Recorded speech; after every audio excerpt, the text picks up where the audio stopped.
আপার কাট কি? এই আপার কাট, যেই আপার কাট নিয়ে প্রত্যেকটি ইউটিউবারই বলছে যে এই আপার কাটটি বানাতে হবে, প্রত্যেকটি স্টুডেন্টকে আপার কাট বানাতে হবে। কেন আপার কাট বানাতে হবে? কি এই আপার কাট? তো আপার কাটের যে ফুল ফর্ম সেটি হলো automated permanent academic account registry. তো এই যে ফুল ফর্মটি, এই ফুল ফর্মটির মাধ্যমে আমরা অনেক কিছুই বুঝতে পারি। তো তার আগে বলবো এই যে আপার কাটটি রয়েছে, এই আপার কাটটি কেন বানাতে হবে, এটি সবার প্রথম প্রশ্ন প্রত্যেকের। এবং তারপরে প্রশ্ন হলো এই আপার কাট বানাতে আমাদের কোন পদ্ধতি অবলম্বন করতে হবে, কোন পদ্ধতিতে আমরা এই আপার কাট বানাতে পারবো বা কোথায় গিয়ে আপার কাট বানাতে পারবো, দ্বিতীয় অপশন। এবং তৃতীয় অপশন হলো এই আপার কাট বানালে আমরা কি কি লাভ পাবো। এই তিনটি বিষয়ের মধ্যে দ্বিতীয় যে অপশনটি, অর্থাৎ আমরা এই আপার কাট কোথায় বানাবো, তো এর উত্তর হলো তোমরা অনলাইনে এই আপার কাটের জন্য আবেদন করতে পারবে। কোনো রকমের কোনো খরচা হবে না, একদম বিনামূল্যে তোমরা এই কার্ড বানাতে পারবে। উপরে দেওয়া আই বটনের মধ্যে যে লিঙ্ক রয়েছে সেই লিঙ্কে ক্লিক করে তোমরা দেখে নিতে পারো আপার কার্ড কী করে আবেদন করতে হবে। তো এখন কথা হচ্ছে এই আপার কার্ডটি কী। তো এই আপার কার্ডটি আর 10টি আমাদের ডকুমেন্টের মতো, অর্থাৎ যেমন আধার কার্ড রয়েছে, ভোটার কার্ড রয়েছে, প্যান কার্ড রয়েছে, এমনই একটি ডকুমেন্ট। তবে এই যে আপার কার্ড, এই আপার কার্ডের মধ্যে এই আপার কার্ড দিয়ে তোমাদের আইডেন্টিটি বা তোমাদের ডেট অফ বার্থ এই সমস্ত প্রমাণের জন্য নয় এই আপার কার্ডটি। এই আপার কার্ডটি তোমাদের কি কাজে লাগবে সেটি আমি পরে বলছি, কি কি লাভ হবে সেটিও পরে বলছি। এই আপার কার্ডটি দিয়ে কিন্তু তোমরা তোমাদের বয়স বা তোমাদের পরিচয়, সেই পরিচয়ের প্রমাণ দিতে পারবে না। তবে এই যে আপার কার্ডটি, এই আপার কার্ডটি দিয়ে তোমরা তোমাদের একাডেমিক যে সমস্ত প্রমাণ, সেই সমস্ত প্রমাণ দিতে পারবে। তো বলতে পারো যে কি প্রমাণ। তো এইখানে আমি বলবো একটি বাচ্চা যখন স্কুলে এডমিশন নেওয়ার পর তার যে তথ্য, সেই তথ্য কিন্তু আমরা বাড়িতে হার্ড কপি রূপে রেখে দিই। আমরা প্রত্যেকেই জানি কাগজ রূপে বাড়িতে থাকে প্রত্যেকের বাড়িতে, এবং এই কাগজগুলো বিভিন্ন প্রাকৃতিক দুর্যোগের কারণে অনেক সময় নষ্ট হয়ে যায়, হারিয়ে যায়।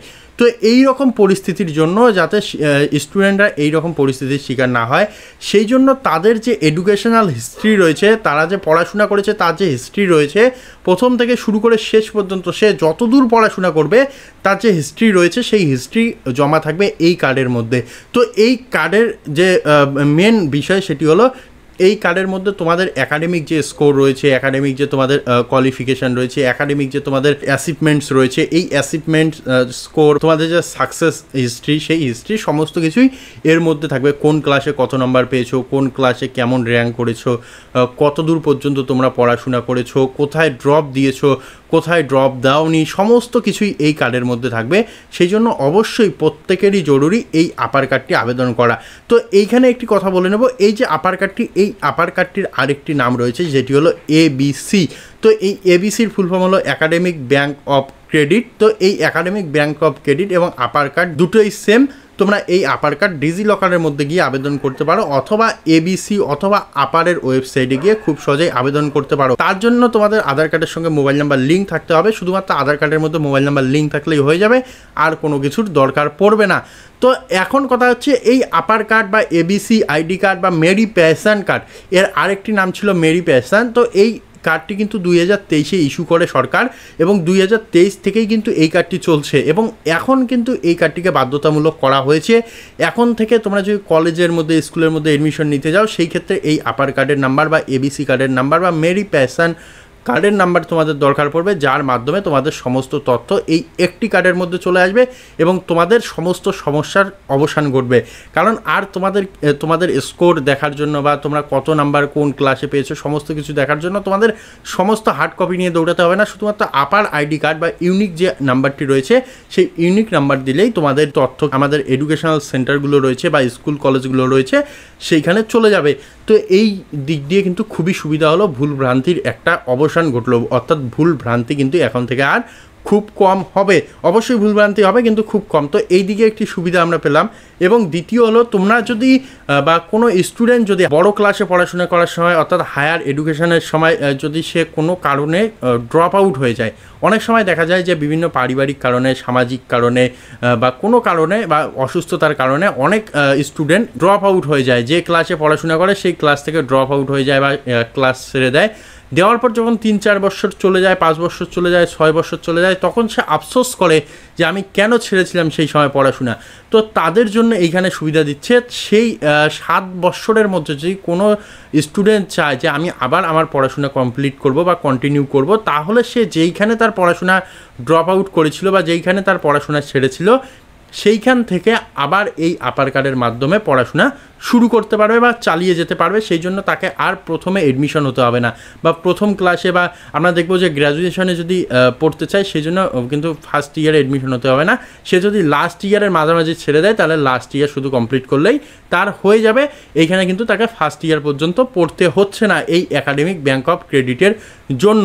এবং এই যে কার্ডটি, এই কার্ডটির মাধ্যমে হয়তো বা ভবিষ্যতে আরও কোনোরূপ সুবিধা আমরা পাবো, তো অবশ্যই পাবো। কারণ যেমন বিভিন্ন রকমের স্কলারশিপগুলো রয়েছে, এই স্কলারশিপের আবেদন করার জন্য শুধুমাত্র যে আমরা আপার কার্ডের বা আপার ইউনিক কার্ডের যদি আইডি দিয়ে দিই তাহলে আমাদের ডকুমেন্ট আপলোড করতে হবে না। হয়তো বা ভবিষ্যতে দেখা গেলো চাকরির পরীক্ষার ক্ষেত্রে আমাদের যে ডকুমেন্টগুলো আপলোড করতে বলা হয় সেই ডকুমেন্টগুলো আর আপলোড করতে বলা হলো না, শুধুমাত্র বলা হলো যে আপনি আপনার আপার কার্ডের নাম্বার দিন, সেইখান থেকে যে সমস্ত যারা রিক্রুট করে তারা সেইখান থেকে ডিটেলস দেখে নেবে। তো সেই ক্ষেত্রে কিন্তু এই যে ডকুমেন্ট আপলোডের ব্যাপার বা ডকুমেন্টের সাইজের ব্যাপার সমস্ত কিছু আর থাকছে না বা থাকবে না সেই সময়ে। এখন পর্যন্ত কিন্তু চালু আছে, হয়তো ভবিষ্যতে এগুলো হতে পারে এবং আমরা আশাবাদী যে হয়ে যাবে। কারণ আমাদের দিন দিন কিন্তু এই সমাজটা ডিজিটালের দিকে ঝুঁকছে, সেই জন্য অবশ্যই ডিজিটাল হবে। তো অবশ্যই এই যে সুবিধাগুলো, এই সুবিধাগুলো আমরা পাবো। এবং একটা সময় দেখা যাবে এই যে স্কোরগুলো জমা হচ্ছে, এই স্কোরের মাধ্যমে হয়তো আমাদেরকে বা স্টুডেন্টদেরকে কোনো রকমের কোনো সহায়তা দিচ্ছে সরকার, সেটিও হতে পারে। তো এই যে তথ্যগুলি আমি তোমাদের প্রোভাইড করলাম, এই তথ্যগুলির মাধ্যমে তোমরা আশা করি তোমাদের সমস্ত প্রশ্নের উত্তর পেয়ে গেছো। কি এই আপার কার্ড, কি এই এবিসি কার্ড, বা কি এই মেরি প্যাশন কার্ড, সমস্ত কিছুর অ্যান্সার তোমরা পেয়ে গেছো। যদি এর মধ্য থেকেও তোমাদের আরও কোনো কোশ্চেন থাকে, আরও কোনো প্রশ্ন থাকে, সেই প্রশ্ন আমাদের করতে পারো। এবং আপার কার্ড কী করে আবেদন করবে, উপরে আই বাটনে, আমি বারবার বলছি, উপরে আই বাটনে ক্লিক করে ভিডিও দেখে নেবে। ভিডিওর মধ্যে সমস্ত কিছুই দেওয়া আছে, একদম A to Z তোমাদের আবেদন পদ্ধতি দেখানো আছে। তোমরা সেই পদ্ধতি দেখে তোমাদের আপার কার্ড বা তোমাদের এবিসি কার্ডের জন্য আবেদন করে নেবে। তো আশা করি ভিডিওটি কাজে লাগবে। যদি কাজে লাগে অবশ্যই বন্ধুবান্ধব, পাড়া প্রতিবেশীর সঙ্গে শেয়ার করতে হবে এবং অবশ্যই চ্যানেলটিকে সাবস্ক্রাইব করতে হবে। সাবস্ক্রাইব না করলে কিন্তু একদমই হবে না। তো দেখা হবে আরও এইরকম একটি নতুন ইনফরমেটিভ আপডেটে। ততক্ষণের জন্য অবশ্যই ভালো থাকো, সুস্থ থাকো, ধন্যবাদ।